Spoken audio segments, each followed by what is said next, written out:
Oke guys, welcome back to Crypto Indonesia bersama gua Toshi, di mana kita akan membahas segala sesuatu yang berhubungan dengan cryptocurrencies dan blockchain.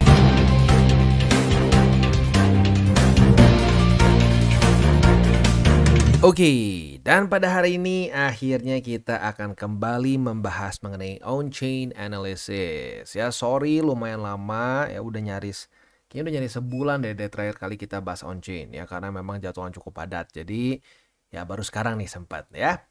Oke, nah sebelum kita mulai seperti biasa gua akan disclaimer dulu bahwa semua konten dari TCI bukanlah financial advice, ini semua bentuknya adalah edukasi ya. Disclaimer beres, kita akan mungkin langsung aja dulu loncat ke penjelasan apa itu on-chain. Karena ya on-chain analysis ini bukanlah suatu segmen yang kita adakan tiap hari begitu ya. Maka dari itu kita coba akan jelaskan secara singkat apa itu on-chain.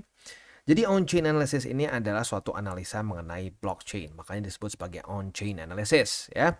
Nah, kenapa ini menarik untuk kita perhatikan ya? Karena on-chain atau lebih tepatnya bukan on-chain ya, lebih tepatnya blockchain itu sifatnya immutable, tidak bisa diganggu gugat ya, berbeda dengan ledger lain yang bentuknya centralized ya. Kayak contoh misalkan perbankan itu kan centralized tuh ya. Perbankan bisa melakukan koreksi. Itu karena servernya mereka semua yang pegang begitu. Nah, di waktu bersamaan karena servernya semua di satu tempat, hacker bisa nyerang ke server itu, and then kalau jebol ya sudah tamat begitu.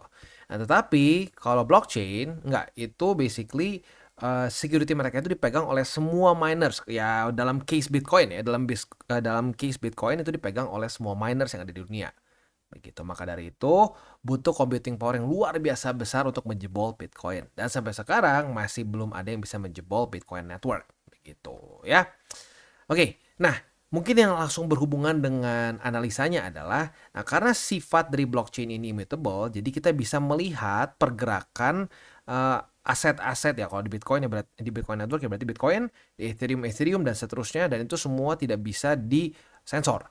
Begitu. Nah, maka dari itu kita bisa melihat pergerakan bandar. Ya, di Indonesia paling suka dengan kata-kata bandar. Nah, tetapi ya jangan sampai berpikir bahwa wah on-chain ini kan berarti lihat data bandar. Wah, udah pasti dong. Kalau gitu kita nggak perlu lihat lagi TA, fundamental, dan lain-lain. Justru enggak ya. Dengan on-chain ini malah kita bisa melihat para bandar pun seringkali melakukan kesalahan. Begitu. Jadi sekali lagi gue tekankan ya. On-chain ini bukanlah pengganti TA maupun fundamental. Tapi ini adalah suplemen. Tambahan lagi supaya analisa kita bisa semakin tepat. Begitu ya.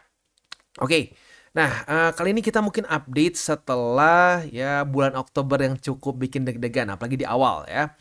Banyak yang di awal tuh sampai murung begitu ya. Wah, ini mana Oktober, wah hancur nih market, ya.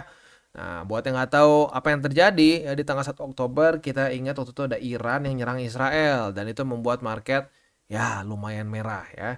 Nah, setelah itu ya kita coba lihat nih apa yang dilakukan oleh para bandar dan retailers dan juga tentunya para miners ya.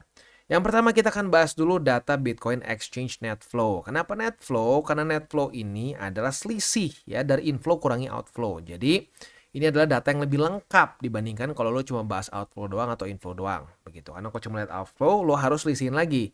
Nah, ngapain kita ribet-ribet? Ya udah sekalian aja kita cari selisihnya langsung begitu. Nah, cara pemakaian seperti apa? Cara pemakaiannya adalah, atau lebih tepatnya gimana cara bacanya ya. Saat warna merah di bawah seperti ini, bar warna merah, ini artinya outflow. Berarti banyak Bitcoin yang keluar dari exchanger yang ada di sini semua ya, karena kita menggunakan data all exchange ya. Nah, jadi semua dari exchange ini dan cenderung keluar ya, keluar dari sana berarti kemana? Kemungkinan besar dimasukin ke cold wallet atau hot wallet begitu. Nah, artinya apa? In theory itu untuk penyimpanan jangka yang lebih panjang. Maka dari itu outflow ini sering kali mensinyalkan bahwa para retailers seperti kita dan juga para bandar itu melakukan pembelian ya. Ini disebut sebagai possible buying begitu ya. Nah, seringkali possible buying ini berkorelasi dengan local bottom atau bahkan ya cycle bottom begitu ya. Jadi kalau kita lihat di sini ini terjadi di 2022. Nah, jadi buat lo yang barang-barang TCI di 2022 akumulasi di 15.000 ya, akumulasi di 17.000 dan seterusnya. Berarti lo sebenarnya bersama-sama bandar melakukan akumulasi besar-besaran sebenarnya ya. Nah, Itu untuk outflow. Inflow tinggal kebalikannya aja. Nah, inflow ini seringkali bisa mengindikasikan local top atau bisa juga ya apa namanya event cycle top begitu. Nah, tetapi inflow pun bisa terjadi karena ada kepanikan. Misalkan contoh di sini nih ya.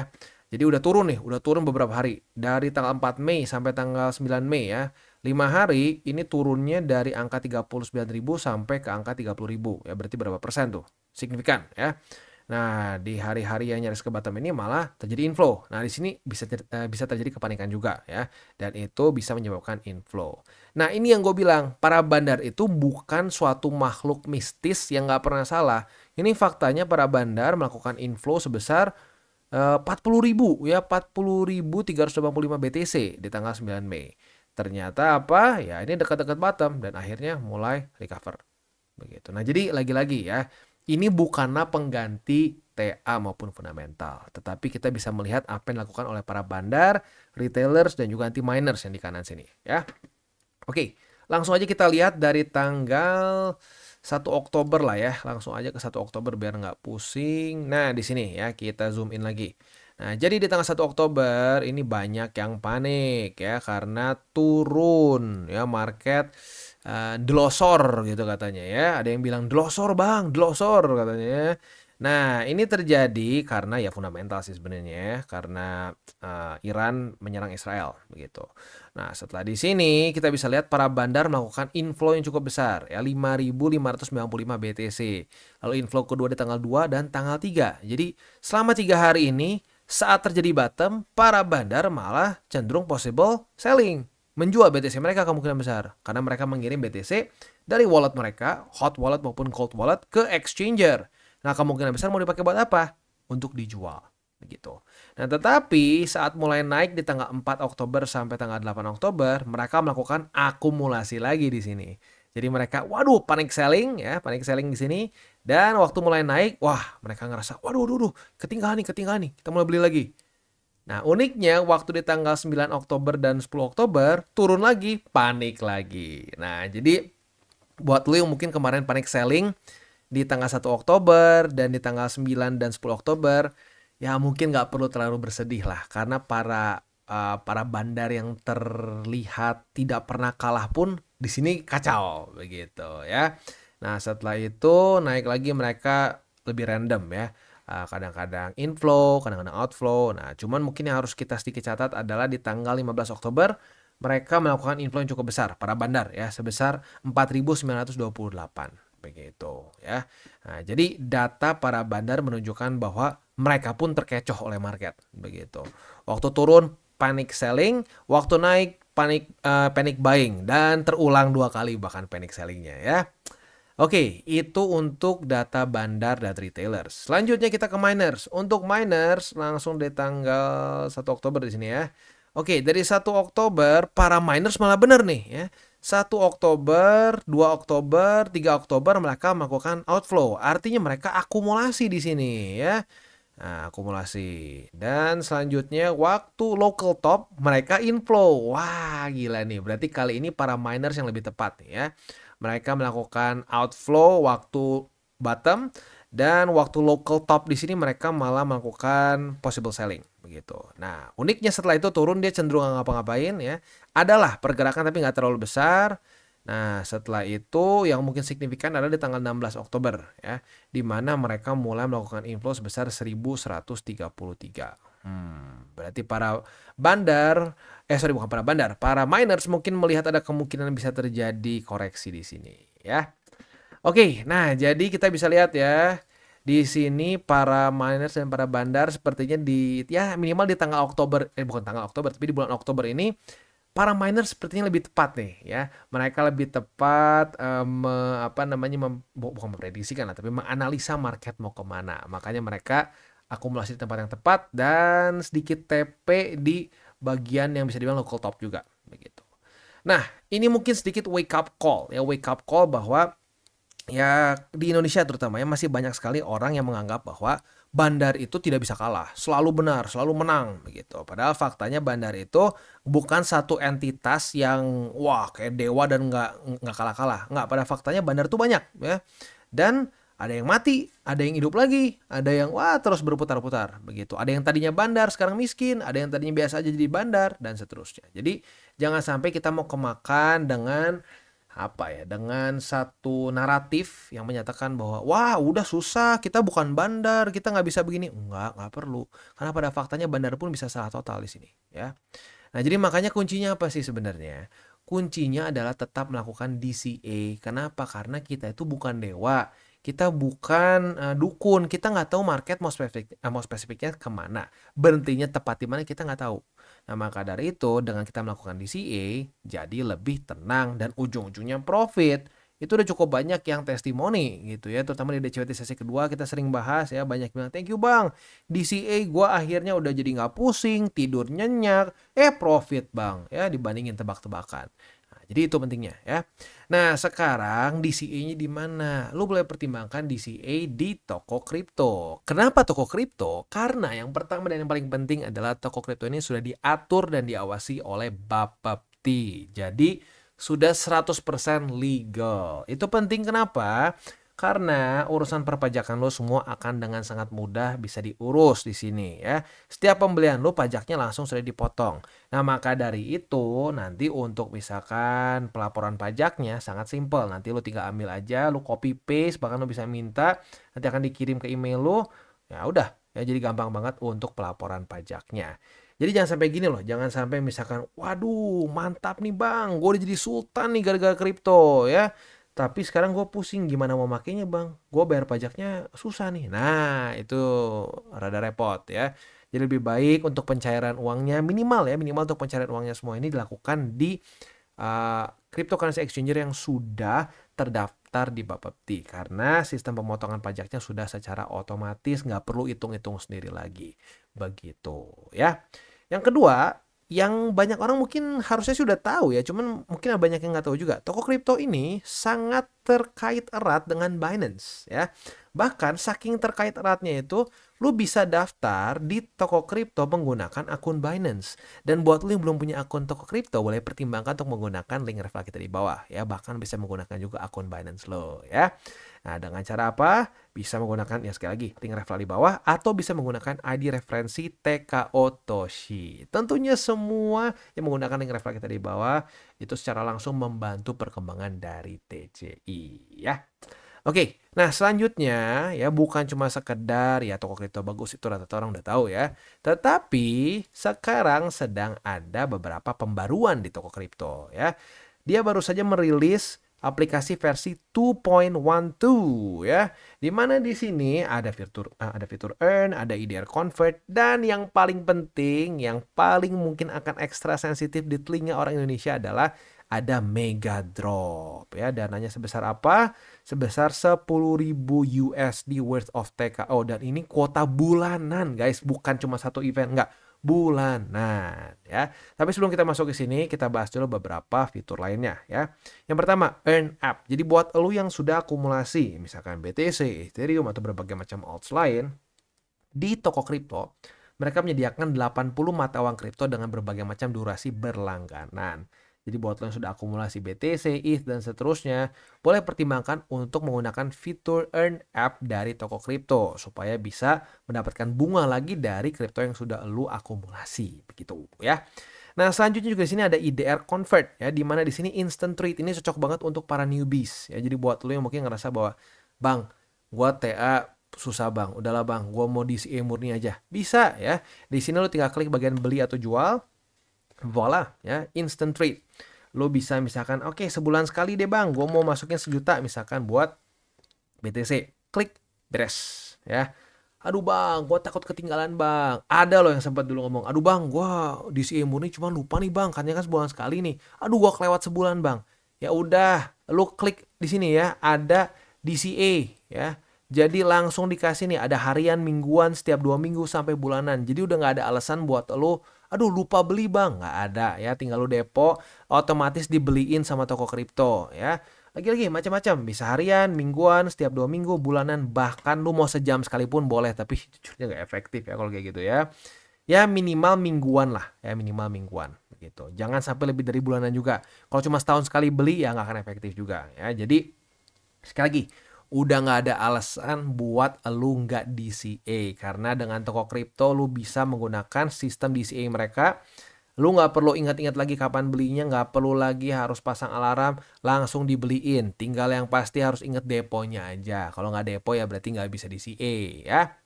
Oke, next kita akan geser ke bagian yang orang Indonesia paling suka, yaitu TKO Mega Drop ya. Jadi ini adalah kegiatan yang memberikan manfaat bagi pengguna dengan kuota bulanan sehingga senilai 10.000 USD dalam bentuk TKO. Berarti kita hitung kasar ya, senilai 150 jutaan per setiap bulannya ya. Ada tiga tugas utama yang harus diselesaikan oleh para pengguna untuk mendapatkan satu TKO pada setiap tugasnya, seperti menyetor TKO, mengundang teman, dan menyelesaikan KYC pada hari yang sama. Jadi buat lo yang pengen ikutan Mega Drop-nya, harus ikutin 3 aturan ini atau 3 tugas utama ini ya. Oke. Itu kurang lebih gambarannya untuk toko kripto ya. Jadi sekali lagi ya, buat lo yang belum punya akun di toko kripto, silahkan bisa menggunakan link referral kita di bawah ya. Dan yang gue suka dari toko kripto ini, cocok untuk newbie yang bener-bener buta kripto sama sekali sampai yang advance. Karena buat lo yang pengen misalkan, bang, gue tetap pengen charting bang kayak biasa, bisa ya. Nih ya, lo bisa tetap charting seperti biasa ya. Dan lo misalkan mau bilang, bang, ada pair apa aja? IDR bisa, USD bisa, ya apalagi mau pakai BNB juga bisa, ya BTC bisa. Gila, lengkap ya. Oke, jadi kurang lebih seperti itu untuk toko kripto ya. Selanjutnya kita akan balik lagi ke bagian leverage nih. Apakah para trader futures yang membuat market kemarin naik sampai ke 60.000 berapa tuh ya, 60.000 atas lah begitu ya. Kita lihat sekarang ke estimated leverage ratio. Oke, dan sekarang kita masuk ke Bitcoin estimated leverage ratio. Ini apaan bang? Ini simpelnya adalah data para pemain futures ya. Semakin tinggi garis ungu atau biru ini, berarti semakin banyak posisi yang dibuka oleh para traders future ya. Nah, ini menunjukkan bahwa market bisa dalam keadaan over leverage begitu. Nah, saat over leverage seringkali bisa terjadi long squeeze, short squeeze, atau juga bisa ya misalkan gini, posisi longnya karena banyak harga jadi meningkat ya, atau kebalikannya begitu ya. Nah, kita lihat dulu untuk posisi short squeeze. Ini adalah posisi short squeeze yang lumayan ekstrim ya. Nggak setiap kali bakal se-ekstrim ini. Jadi biasanya short squeeze ini terjadi karena banyak posisi short yang overconfident ya, mereka ngerasa bahwa wah ini trennya masih turun nih, udah pasti bakal ngedam lagi. Taunya berbalik market dan ujung-ujungnya apa? Harga meningkat tajam bersamaan dengan estimated leverage ratio yang turun gitu. Nah, ini artinya banyak posisi short yang terlikuidasi. Nah, selanjutnya untuk long squeeze otomatis tinggal kita balikin saja logikanya sih ya, as simple as that ya. Jadi banyak yang ngerasa bahwa akan naik, ternyata malah boom ya. Kayaknya di sini bisa dicontoh. Yes. Nah, jadi di sini harga turun bersamaan dengan estimated leverage ratio. Jadi cukup banyak posisi long yang overconfident di sini. Nah, pas turun efek domino dan ya harga drop, estimated leverage ratio turun, artinya banyak posisi yang ditutup ataupun dipaksa tutup alias likuidasi ya. Oke. Next kita lihat dulu kondisi sekarang. Untuk kondisi sekarang ini cukup unik sebenarnya ya. Kita lihat dari tanggal 1 Oktober deh ya. Nah, jadi untuk 1 Oktober di sini ini adalah long squeeze sebenarnya ya. Karena ya ini kan bisa dibilang ya ini juga sih ya, semi black swan lah. Nggak terlalu sampai black swan banget, tapi ya siapa sih yang ngira tiba-tiba Iran nyerang Israel ya. Nah, tanggal 1 Oktober boom, BTC turun ya, dan yang terjadi adalah estimated leverage ratio mulai turun ya, dan itu terus berlanjut sampai tanggal 2 Oktober. Nah, jadi ini adalah long squeeze. Berarti posisi long di sini banyak yang terlikuidasi ya dari tanggal 30 September sampai tanggal 2 Oktober. Nah, setelah itu kita bisa lihat tanggal 2 sampai tanggal 6 Oktober harga meningkat ke atas bersama juga dengan estimated leverage ratio. Jadi artinya ini banyak posisi long yang ngangkat harga BTC. Nah, setelah dari itu yang unik di sini adalah harga mulai turun nih.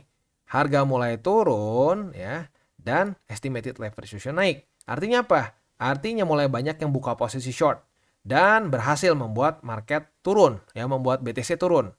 Nah, setelah itu dari tanggal 10 Oktober sampai tanggal 12 Oktober kembali lagi seperti di sini nih ya, kembali lagi dari tanggal 2 sampai 6 Oktober kemarin. Jadi dari tanggal 10 sampai ke tanggal 12 di sini banyak yang membuka posisi long sehingga BTC mencapai ke angka 63.000 begitu ya. Nah, setelah itu ya kita bisa lihat di sini dari tanggal 12 sampai ke tanggal 16 kan ada peningkatan lagi nih. Nah, tetapi peningkatannya ini bersamaan dengan beberapa kali terjadinya penurunan estimated leverage ratio. Artinya di sini ada beberapa hari di mana posisi short ini banyak yang kena squeeze ya. Jadi ketutup posisinya atau terpaksa ditutup karena kena likuidasi. Begitu. Jadi kalau kita lihat overall-nya ya, jadi ya secara spot kayaknya bisa dibilang pengaruhnya lebih besar karena futures ya. Jadi rebound Bitcoin dari 60.000 rendah sampai ke daerah 67 ribuan ya, sampai bahkan 68 nyaris 68.000 kemarin ya. Kemarin-kemarin ya. Nah, itu terjadi karena leverage begitu ya. Nah, pertanyaannya apakah ini akan terjadi squeeze lagi dalam waktu dekat? Ya, bisa dibilang ini udah mulai turun sih, udah mulai sedikit di leveraging. Jadi mungkin nggak sebesar kayak waktu di tanggal 12 Oktober ya. Tapi masih ada resikonya begitu. Jadi ya mungkin sedikit warning untuk para trader futures, harus lebih ekstra ketat untuk posisi futures kalian ya. SL-nya dan juga SOP cut loss-nya jangan nggak apa-apa lah bang, biarin aja bang. Takutnya apa? Malah kena liquid begitu ya. Oke, itu untuk estimated leverage ratio. Selanjutnya kita geser ke MVRV. MVRV itu di sini ya. Untuk MVRV itu kita kondisinya kayaknya masih jauh sih masih jauh dari 3,7 ya. Jadi masih belum keadaan overbought begitu. Jadi ya untuk sekarang sih ya bisa dibilang santai aja secara MVRV.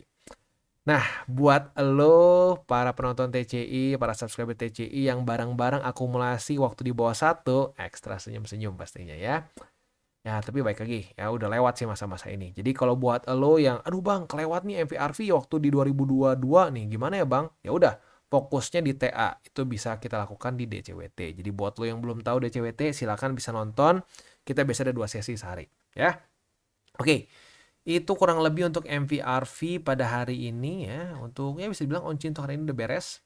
Jadi ya kita ya belajar beberapa hal lah ya. Yang pertama, para bandar di sini terlihat dengan jelas terkecoh market berkali-kali begitu ya. Nah, jadi ya satulah yang harus kita bawa pulang hari ini menurut gua ya. Para bandar yang terlihat seperti mythical creatures aja, ya, yang terlihatnya seperti wah nggak pernah salah, ini mereka kebanting-banting market terus, salah terus ya. Nah, jadi janganlah sampai kita berusaha untuk menjadi dukun. Wah, nih di angka sini pasti ngepam, last bottom. Iya, last bottom sampai 10 kali gitu. Itu namanya bikini bottom. Soalnya terus turun ke bawah sampai ke dasar laut ketemu SpongeBob. Begitu ya. Jangan tebak-tebakan ya. Lakukanlah DCA. Itu DCA-nya mau murni atau dengan TA ya, pilih sendiri ya. Kalau pengen dengan TA, gue sarankan untuk sekalian nonton DCWT juga supaya bisa dibimbing pelan-pelan. Nanti lama-lama bisa sendiri ya. Oke, kita tutup dengan 3 golden rules. Jangan berkembang panas, jangan over leverage, dan berpikirlah jangka panjang. Dan buat kalian yang belum nonton DCWT atau Daily Charting with Toshi, bisa klik di sini, di mana kita akan daily chart your favorite cryptocurrencies. Dan buat lo yang mungkin masih bingung cara baca chart, candles, dan hal-hal mendasar lain, bisa juga klik di sini, ada tutorials with Toshi. Dan buat lo yang belum punya akun di berbagai macam exchanger, bisa cek link reflektor di bawah. Dan jangan lupa juga untuk join Telegram group kita, di mana kita bisa ngobrol-ngobrol santai mengenai dunia cryptocurrency secara 2 arah. So jangan lupa untuk like, subscribe, click the bell icon, and see you on the next video.